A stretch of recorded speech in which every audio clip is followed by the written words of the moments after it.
ప్రభు నామమున మీ అందరికీ నా శుభములు.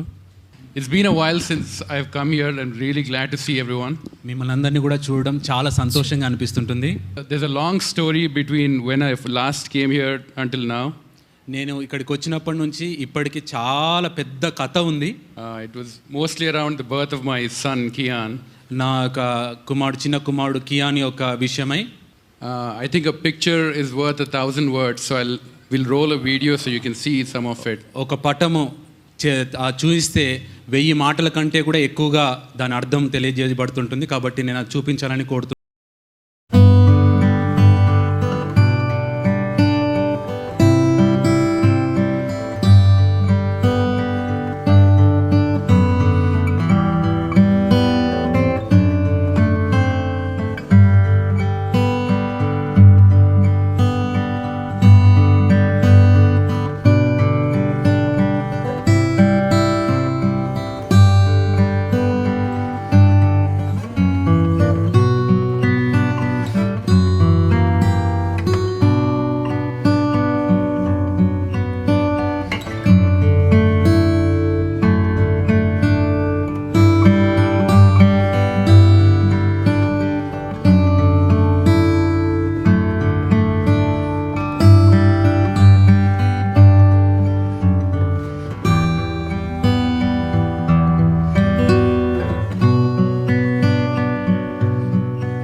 Yeah, so this is him right now, the third from the left. Kian మరి నిఖిల్ బాబు యొక్క చిన్న కుమారుడు. ఒకసారి చప్పట్లు కొడుతూ ప్రభుని గణపరుద్దామండి. దేవుడు ఎంతో అద్భుతంగా మరి ఆ బిడ్డను మరి కాపాడిన విధం దేవుని కృప. So as you've seen, obviously ఇప్పుడు మీరు చూశారు కదండి అన్నీ కూడా. It was a very difficult time, so I want to share some of the details with you. చాలా కష్టతరమైనటువంటి సమస్యల గుండా వెళ్ళాను. వాటిలో కొన్ని విషయాన్ని నేను తెలియజేయాలని కోరుతుంటున్నాను. సో ఇన్ అబౌట్ April 2018 ఏప్రిల్లో జరిగినటువంటి విషయాలు. శిల్ప వాజ్ అబౌట్ 23 weeks ప్రెగ్నెంట్. శిల్ప మరి 23 weeks ఆఫ్ ఆ యొక్క గర్భిణిగా ఉంటుంది. And we wanted to take a last vacation before second baby comes and we get busy. రెండో కుమారుడు జన్మించడానికంటే ముందుగా మరి ఒక చిన్న వెకేషన్ విహార యాత్రకు వెళ్ళాలని ఆలోచించాం మేము. We discussed with our doctor. మేము ఆ విషయాన్ని డాక్టర్తో కూడా చర్చించాం. And the doctor encouraged us to go because she had no reasons to stay back. ఆ డాక్టర్ కూడా ఏమీ అడ్డగించలేదు, తాను కూడా అనుమతించాడు వెళ్ళడానికి. So we decided on Hawaii, which is a very remote island about 4,000 miles and almost 8,000 kilometers from the mainland US. US నుంచి 8,000 కిలోమీటర్ల దూరంలో ఉన్నటువంటి ఆ హవాయి ప్రాంతానికి వెళ్ళాలని ఆలోచించాం. So it's a very remote island. చాలా దూరమైనటువంటి ప్రదేశం అది, చాలా ఒంటరిగా ఉండేటటువంటి ప్రదేశం అది. But it's one of the states in the United States, so it's pretty easy to go. అది యునైటెడ్ స్టేట్లోనే ఒక భాగము, దానికి అక్కడికి వచ్చి వెళ్ళే అవకాశాలు ఉన్నాయి. So the first night when we went there, my wife Shilpa started complaining of some pain. మొదటి రాత్రి మేము హవాయి ప్రాంతానికి వెళ్ళినప్పుడు ఆ మొదటి రాత్రి మరి చాలా శిల్ప మరి తాను నొప్పులతో మరి బాధపడుతుంటుంది. And like most naive husbands, I decided to ignore it. నేను అంటే చాలాసార్లు ఇలానే జరుగుతుంది కాబట్టి నేను ఆ యొక్క ఆ నొప్పిని నేను అంతగా అనుమతించలేదు. నేను కేవలం వదిలేశాను ఆ మాటలను. Most husbands try to do that. ఆ విషయాన్ని చాలా మంది మరి భర్తలు ఎలా అయితే నెగ్లెక్ట్ చేస్తారో అలానే నేను కూడా నెగ్లెక్ట్ చేశాను. I thought it was normal part of pregnancy. అది చాలాసార్లు అంటే గర్భిణీలకు వచ్చేటటువంటి నొప్పులుగా ఉంటుంది కాబట్టి నేను దాన్ని వదిలేశాను. So by the next morning it became much worse. మరుసటి ఉదయానికి చాలా విపరీతమైనటువంటి నొప్పితో తాను బాధపడుతుంటుంది. So we rushed her to the emergency department of that particular island. ఆ యొక్క ఆ దీవుల్లోనే ఉండేటటువంటి ఒక ఎమర్జెన్సీ హాస్పిటల్కి మేము వెళ్ళాము. And the doctors, after testing for about 30-40 minutes, they told me that she was giving birth. 30 నిమిషాల్లో డాక్టర్స్ టెస్ట్ చేసిన వెంటనే వారు ఏమని తెలియజేశారంటే ఈమె కొద్ది క్షణాల్లో తాను డెలివరీ చేయబోతుంటుందని తెలియజేశారు. I had no idea what was happening. I just sat down, couldn't even breathe. ఆ క్షణంలో నాకు ఏం చేయాలన్నా కూడా అర్థం కాలేదు. నేను ఊపిరి కూడా పీల్చుకోవడం నాకు అసాధ్యంగా అనిపించింది. అలా కూర్చుండిపోయాను. I tried calling some of my friends in the mainland US. నేను కొంతమంది నా స్నేహితులను యుఎస్లో ఉండేటటువంటి స్నేహితులతో నేను మాట్లాడడం జరిగింది. they couldn't do anything other than ask me to be strong. ఆ సమయాల్లో వారు ఏం చేయలేకపోయారు, కేవలం నన్ను ధైర్యంగా ఉండమని చెప్పారు. When the doctor said, whether I like it or not, the baby is coming. మీకు ఇష్టమైనా లేకున్నా డాక్టర్స్ అయితే ఏమని తెలియజేశారంటే ఆ బిడ్డ బయటికి రాబోతుంటుందని. And that particular island did not have any facilities to take care of a premature baby. ఆ యొక్క దీవులలో ఉండేటటువంటి ఆ సమయాల్లో మరి ముఖ్యంగా మరి ప్రీమెచ్యూర్ బేబీని చూసుకునేటటువంటి హాస్పిటల్ ఏది కూడా లేకుండే. So they said I have two options, one to go to the main island or to stay there and risk the baby being born there, and they will try their best. వారు రెండు ఆప్షన్లు తన దగ్గర ఉండే ఆ రోజు నిఖిల్ దగ్గర. ఏంటంటే ఒకటి ఇంకా ఉండేటటువంటి ఇంకో ముఖ్య దీవి దగ్గరికి వెళ్ళే అవకాశం అని ఉన్నది, లేకుంటే అదే ప్రాంతంలో ఉండి ఆ రిస్క్ తీసుకోవాల్సినటువంటి అవసరం ఉండే. So either you get on a flight and you go to the next island and the baby is born on the plane, or you stay back in the existing emergency hospital where the baby could be born and they have no facilities to take care of the baby. ఆ యొక్క దీవుల్లో ఇప్పుడు join అయినటువంటి ఆ ఎమర్జెన్సీలో లేనే దాంట్లో జన్మనిచ్చేటటువంటి అవకాశం ఉన్నది. మరి అక్కడ ఏం ఫెసిలిటీస్ అయితే ఏం లేవు, అయినప్పటికీ కూడా మరి ఇంకొక అవకాశం ఏంటిదంటే ఆ యొక్క ప్లేన్లో వెళ్తుండగానే మరి జన్మనివ్వచ్చు, లేకుంటే ఇంకా ఏమైనా జరగవచ్చు అనేటటువంటి ఆ పరిస్థితులు ఉండే. So I don't know why I decided, but I decided to go over to the next island, to the main hospital. నేనైతే ఏమనుకున్నానంటే ఏమైనా పర్వాలేదు, నేనైతే ఆ యొక్క వేరే దీవుల్లో ఉండేటటువంటి ఆ దీవి దగ్గరికి వెళ్ళాలని ఆలోచన కలిగి ఉన్నాను. Fortunately, she reached the next island and the doctors, stabilized her. మేమైతే ఆ నెక్స్ట్ ఆ మెయిన్ దీవు దగ్గరికి వెళ్ళాము. అక్కడ మేము డాక్టర్స్ దగ్గరికి వెళ్ళాము. And I was really hoping that they would keep her pregnant for the next 20 weeks or so. నేను అనుకుంటున్నాను వారు ఇంకా 20 వారాలు ఆ బిడ్డను అలా కాపాడుతారు అని నేను భావిస్తున్నాను. But the doctors came to me and they said they had talked to me personally. వారు నాతో మరి పర్సనల్గా నాతో డాక్టర్స్ మాట్లాడారు. So they spoke to me and Shilpa for 20 minutes telling me all the things that could go wrong with this baby. ఈ 20 నిమిషాలు నాతో వారు ఇలా మాట్లాడారు అన్నట్టు ఇవన్నీ కూడా ఇంకా ఏమేమి జరగబోతుంటున్నాయో అనేటటువంటి విషయాలన్నీ కూడా వారు నాతో పర్సనల్గా మాట్లాడారు. So 20 minutes of non-stop torture telling me all the things that could go wrong. The baby could be blind, probably would never be able to walk. ఆ యొక్క 20 నిమిషాలు నన్ను మానసికంగా ఒత్తిడికి గురి చేశారు. ఎలాంటి విషయాలు చెప్పారంటే ఈ బిడ్డ పుడితే మరి అంధుడుగా పుడతాడని, లేకుంటే ఆ బిడ్డ ఇంకా ఏదైనా అంగవైకల్యంగా పుడతాడనేటటువంటి విషయాలు వారు ఆ 20 నిమిషాలు నాతో కంటిన్యూస్గా చెప్తూనే ఉన్నారు. They spoke of brain bleeds, they spoke of holes in the heart. వారు హృదయంలో మరి హోల్స్ ఉండడం, అదేవిధంగా బ్రెయిన్ లీక్ కావడం, ఇలాంటి విషయాలు వారు నాతో చెప్పారు. And they ended the conversation by saying, it is my decision that we can abort the baby. చివరిగా వారు నాకు ఒక నిర్ణయం ఇచ్చేటటువంటి అవకాశం ఇచ్చారు. ఏంటిదంటే అది చివరి ఏంటి ఆ విషయం అంటే నీవు ఆ బిడ్డను అబార్ట్ చేసేటటువంటి ఆ విషయాన్ని. I was certain of one thing, that if we abort the baby, that would be murder and would be wrong in God's sight.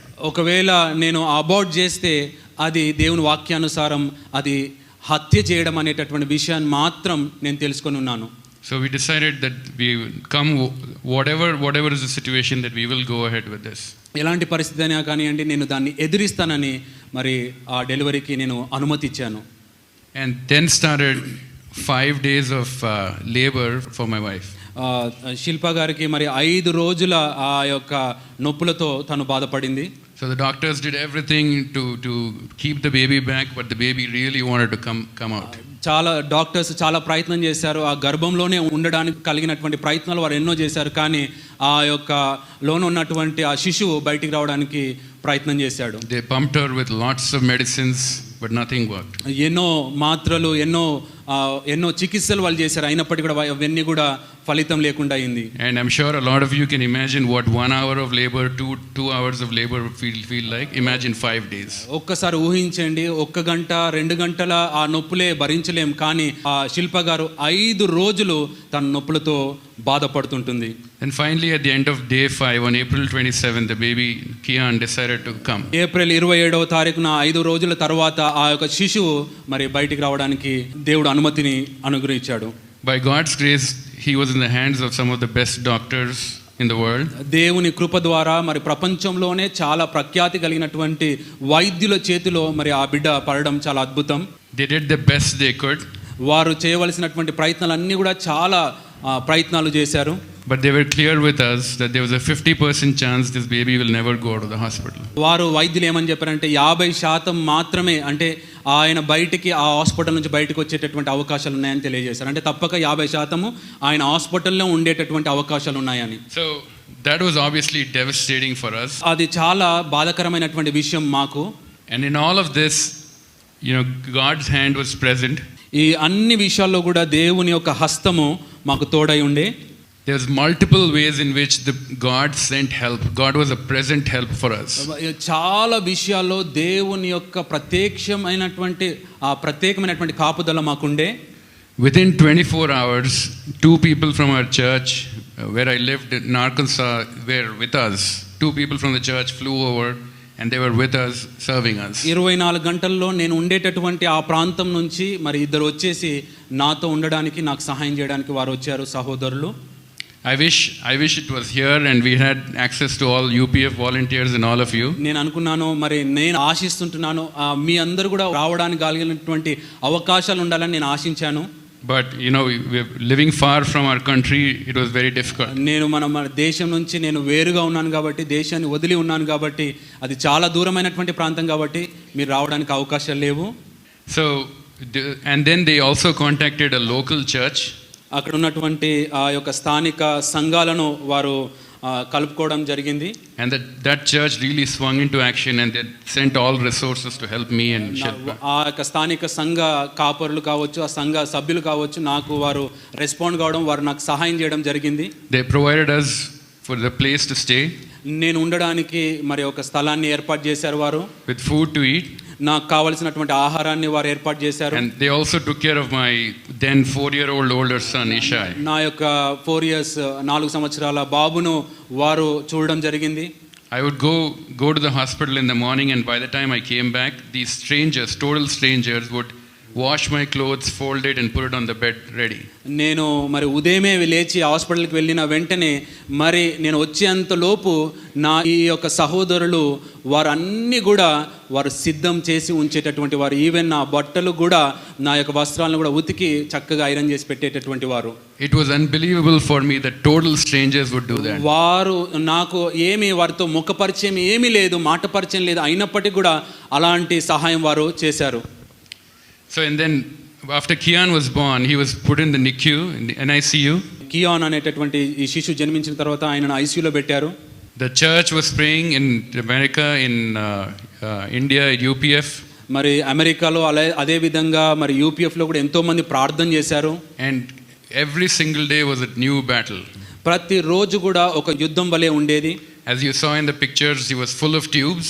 మరి మీరు చూసినటువంటి విధంగానే, మరి ఆ వీడియోలో చూసినటువంటి విధంగా ఆ బిడ్డకు అన్ని కూడా ట్యూబ్స్ ఉండేవి. We had no idea what the doctors were doing, but we knew that they were doing the right things. మాకైతే అర్థం కావడం లేదు డాక్టర్స్ ఏం చేస్తున్నారో, కానీ ఒకటి మాత్రం తెలుసు, డాక్టర్స్ ఏదో ఒకటి చేస్తున్నారని. They for almost 8 weeks he was breathing artificially, not by himself. 8 వారాలు తాను ఆర్టిఫిషియల్ గానే తాను ఆ యొక్క బ్రీత్ తీసుకుంటున్నాడు. మరి న్యాచురల్ గా ఏం తీసుకోవడం లేదు. His skin was so thin that you could see his organs inside the body. So we could see his organs through the skin. The skin was so light. ఆ బిడ్డ యొక్క చర్మం చాలా పలచగా ఉండేది. Eventually God brought us through 99 days of that journey in the NICU. 99 రోజుల ఆ ప్రయాణం. There were days in which they said the situation is not looking good.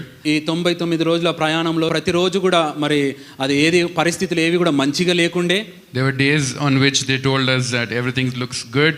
మరి కొన్ని రోజులు ఇది అంతా కూడా మంచి జరుగుతుందని చెప్పేటటువంటి వారు. But overall we kept our faith in God. ఈ అన్ని పరిస్థితుల్లో కూడా మేమైతే దేవుని యందు మేము నమ్మిక ఉంచాం. Now as you can imagine, men and women process this differently.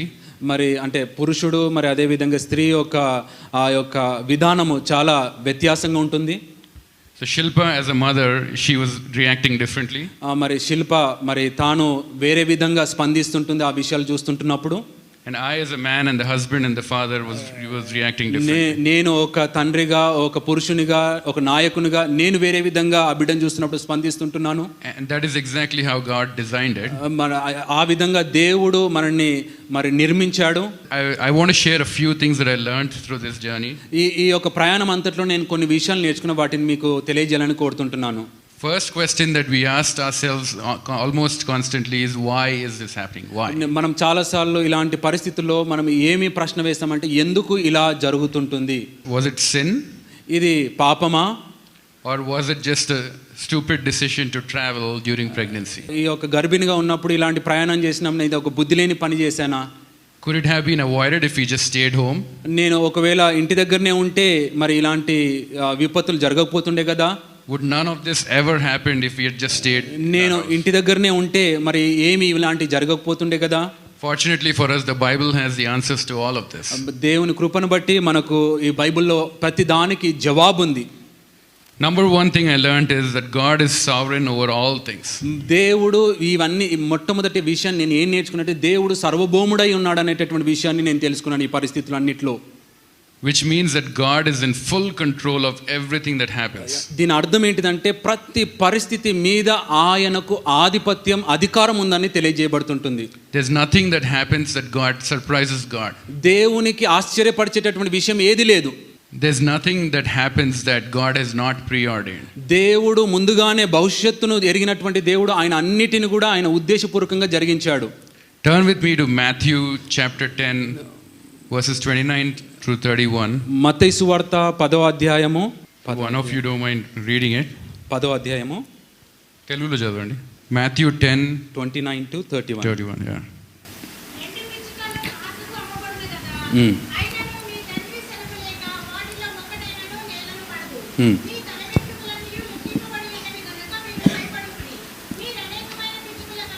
Shreshtha.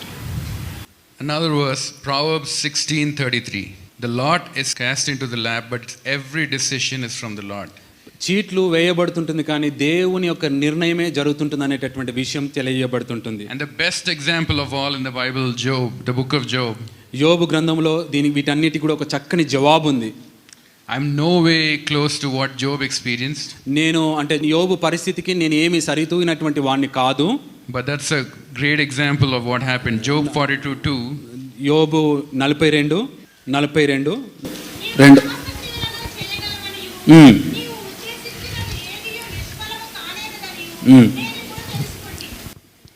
No purpose of God's can be thwarted.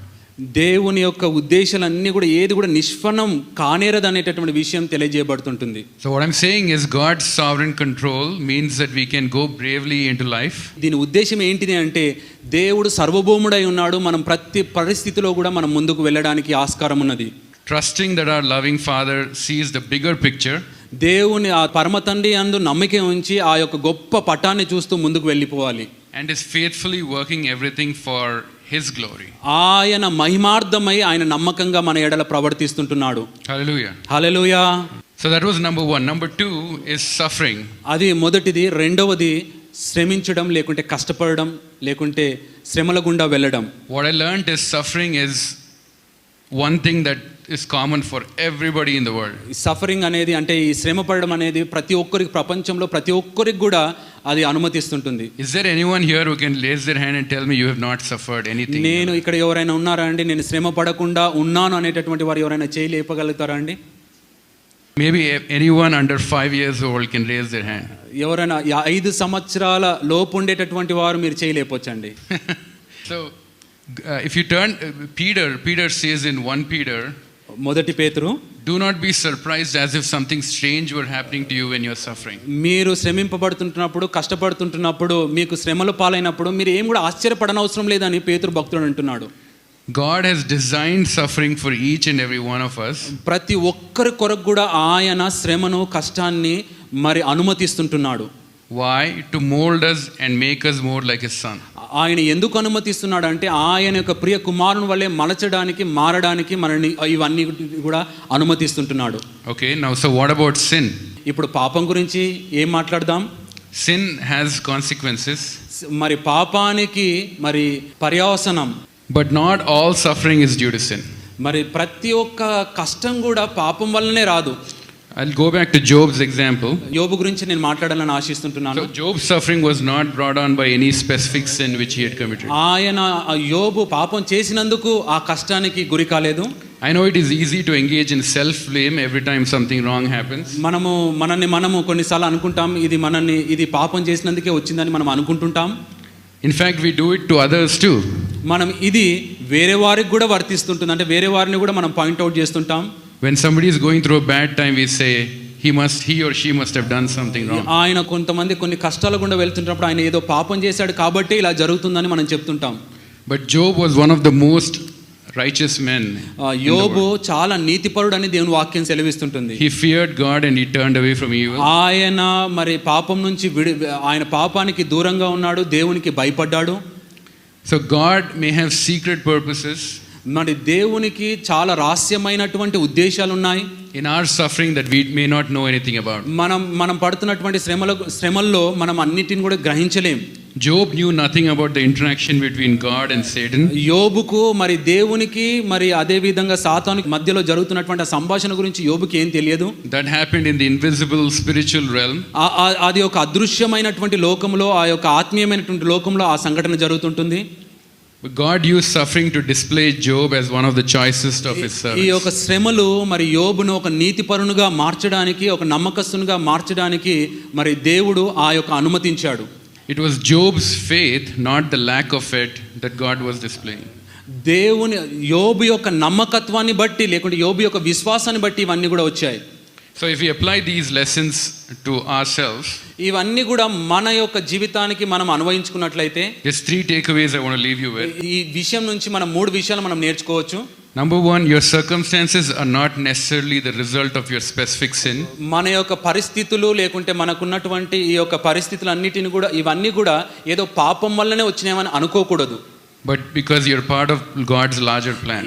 ఇది ఒక దేవుని యొక్క ప్రత్యేకమైనటువంటి ఉద్దేశమై ఉండొచ్చు. God has no doubt a hidden purpose with respect to Kian.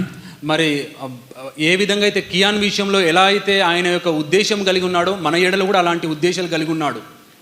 I can only guess what their purpose is. నేను కేవలం ఊహించగలను, మరి ఇలా అని అనుకోగలను. But one thing I know for sure, it is a testament to the gospel. ఇవన్నీ కూడా దేవుని యొద్దకు చేరడానికి మార్గం అని నేను భావిస్తుంటున్నాను. To God's faithfulness, దేవుని యొక్క నమ్మకత్వానికి, and to the power of Christian fellowship. మరి అదే విధంగా మరి క్రైస్తవుల యొక్క ఐక్యతకు, క్రైస్తవుల యొక్క శక్తికి ఇది రుజువు. God intended this, the church. ఈ యొక్క దేవుని ఉద్దేశం ఏంటిదంటే మరి ఈ యొక్క సంఘాన్ని ఇలా చూపించడం, and that was in full display. అది అందరికీ కూడా ప్రత్యక్షం కావడం. To this day I've shared this story with thousands of people both in the US and here. మరి ఇది నేను వేల మందికి ఈ విషయాన్ని తెలియజేశాను, US లో కావచ్చు మరి ఇక్కడ కావచ్చు. And every single person is amazed with this story. ఈ యొక్క విషయాన్ని చూసినప్పుడు అందరూ కూడా విస్మయం పొందేటటువంటి వారు. And no sermon that I can preach or anybody can preach can be half as eloquent as this story. నేను ఏ ఒక మరి ప్రసంగాన్ని కూడా ఇంత శక్తివంతంగా నేను మరి బోధించలేను మరి ఈ యొక్క స్టోరీ లేకుంటే ఈ యొక్క కథను చెప్పినట్టుగా. So God is using this today as an example to you.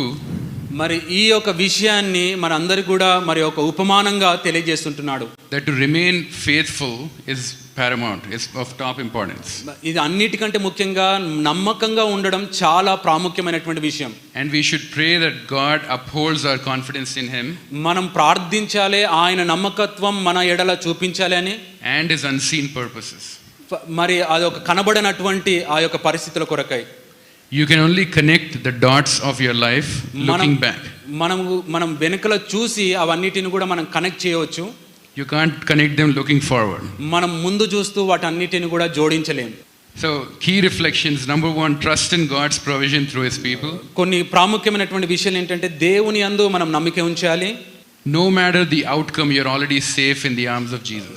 ఏ పరిస్థితి అయినా కూడా దాని ద్వారా వచ్చేటటువంటి ప్రత్యామ్నాయం ఏదైనప్పటికీ కూడా మనం ఆయన చేతుల్లో ఉన్నామనేటటువంటి విశ్వాసం కలిగి ఉండాలి. So turn with me to Romans chapter 8. రోమిలో రాసినటువంటి పత్రిక 8వ అధ్యాయము verses 1 through 4. 1 నుంచి 8 వచనాలు. కాబట్టి ఇప్పుడు క్రీస్తు యేసునందున్న వారికి ఏ శిక్షా విధియు లేదు.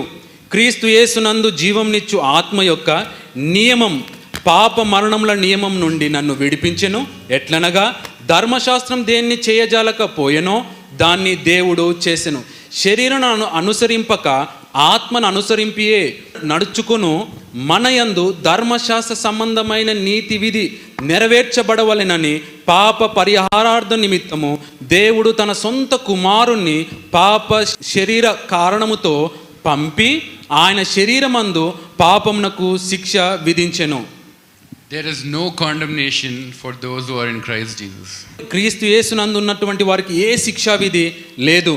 So if you have put your trust in Christ, క్రీస్తునందు మీరు మీ విశ్వాసం ఉంచినట్లయితే, and you're living a life that displays the trust in Christ, మీరు అలాంటి జీవితాన్ని ఆయన యందు నమ్మకం ఉన్నటువంటి ఆ జీవితాన్ని మీరు తెలియజేస్తున్నట్లయితే, then there's nothing that can happen in your life, ఏది కూడా మరి ఆయనకు తెలియకుండా జరగడం లేదని మీరు తెలుసుకోగలరు. nothing that can happen that will pluck you from the arms of Jesus. ఆయన యొక్క హస్తంలో నుంచి మిమ్మల్ని ఎవ్వరు కూడా మరి లాక్కోలేరు. So how do we then live our lives? మరి ఎలా మనము మన జీవితాన్ని జీవించాలి? With an attitude of gratitude. ఎలాంటి స్వభావం అంటే కృతజ్ఞతా భావంతో మనం జీవించాలి. Life can change in a minute. మన జీవితము ఒక నిమిషంలో కూడా మారొచ్చు. You know, there's this verse in where James says, you know, we think we can go to such and such city and we can do such and such things, we can accomplish things, but tonight our soul will be asked of us. యాకోబు పత్రికలో 4వ అధ్యాయంలో ఇలా రాయబడి ఉందండి. 13వ వచనం, నేడైనను రేపైనను ఒకానొక పట్టణమునకు వెళ్ళి అక్కడ 1 సంవత్సరము నుండి వ్యాపారం చేసి లాభం సంపాదింతుము రండని చెప్పుకున్నారా. రేపేమి సంభవింపునో మీకు తెలియదు. మీ జీవము ఏపాటిది? మీరు కొంతసేపు కనబడి అంతలో మాయమైపోవు ఆవిరి వంటి వారే. So you are safe in the arms of Jesus. దేవుని హస్తములలో మీరు భద్రంగా ఉన్నారు. But don't think you're immune from suffering. మనము అలానే మనం భావించకూడదు అంటే శ్రమల నుంచి మనం విముక్తి పొందుతామని. No matter what the situation, ఎలాంటి పరిస్థితునైనా కూడా God has already designed all the sufferings of your life. మన జీవితాల్లో మరి శ్రమలను అన్నిటిని కూడా ఆయన మరి అనుమతించాడు. But he expects you to be faithful. మరి ఆ పరిస్థితిలో నువ్వు నమ్మకంగా ఉండాలని కోరుతుంటాడు. That's the only option we have. మనకు ఇంకా వేరే ఆప్షన్ లేదు, అదొకటే మనకు ఆప్షన్ ఉంది. Jesus talks about the wall of Siloam falling on some people and they're dying, and the disciples asked him, did they commit any sins that they died that way? ఒక లూకా శుభవార్తలో ఒక మాట రాయబడి ఉంది. ఆ మాటలో అక్కడ యేసు ప్రభువారి దగ్గరికి కొంతమంది వచ్చి అంటారు, ఇక్కడ షిలోలో కొంతమంది ఆ గోడ విరిగి పడిపోతే వారు పాపం చేసినందుకు పడిపోయిందా వారి మీద అలా అనేటటువంటి ప్రశ్నలు వారు అక్కడ వేస్తారు. And Jesus responds, చదవండి, ఆయన వారితో ఇట్లా, నేను ఈ గలిలయులు అట్టి హింసలు పొందినందున వారు గలిలయులు అందరికంటే పాపులని మీరు తలంచుచున్నారా? కారని మీతో చెప్పుచున్నాను, మీరు మారు మనస్సు పొందని ఎడల మీరందరూ అలాగని నశింతురు. So it is on us to put our trust in Jesus. ఇది మన విషయమై మనము ఆలోచించవలసినటువంటి విషయం. మనం ఆయన యందు నమ్మకం ఉంచాలి. To repent of our sins. మన పాపముల విషయమై పశ్చాత్తాపపడాలి. And to face the suffering that God has already allotted us. దేవుడు మనకు అనుమతించినటువంటి ఆ శ్రమలను మనం అందరం కూడా మనం అనుభవించాలి. With an attitude of gratitude. మనం ఎలాంటి స్వభావంతో అంటే కృతజ్ఞతా భావముతో వాటన్నిటిని కూడా భరించాలి. I'll end by going to 1 Chronicles 26. నేను చివరిగా మరి 1 కొరింథీయులకు రాసినటువంటి పత్రిక. This is one of my favorite chapters in the entire Bible. This is where King David, as you know, he's accomplished everything, all the great things in the world. He was a shepherd who became king, who ruled over countries. ఇక్కడ మరి దావీదు ఎలాంటి పరిస్థితులు ఉన్నాడంటే చాలా ఉన్నతమైనటువంటి పరిస్థితులు ఉన్నాడు.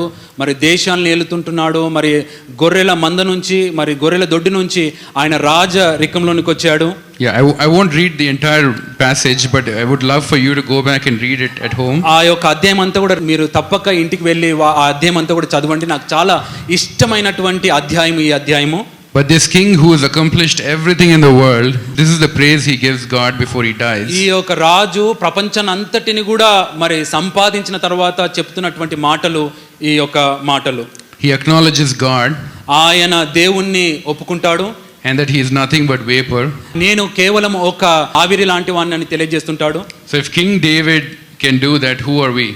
మనం ఒక దావీదు మహారాజే ఆ మాట అన్నప్పుడు మనం ఎంతటి వారము? So with this, I'd like to finish. నేను దీంట్లో నేను నా మాటలు ముగించాలని కోరుతుంటున్నాను. I really thank you for all the prayers over the last few years. నా గురించి మీరు ప్రార్థించినటువంటి మరి సంవత్సరాలన్నిటిని బట్టి మీకు కృతజ్ఞతలు తెలియజేస్తుంటున్నాను. My son Kian is living testimony that prayers work.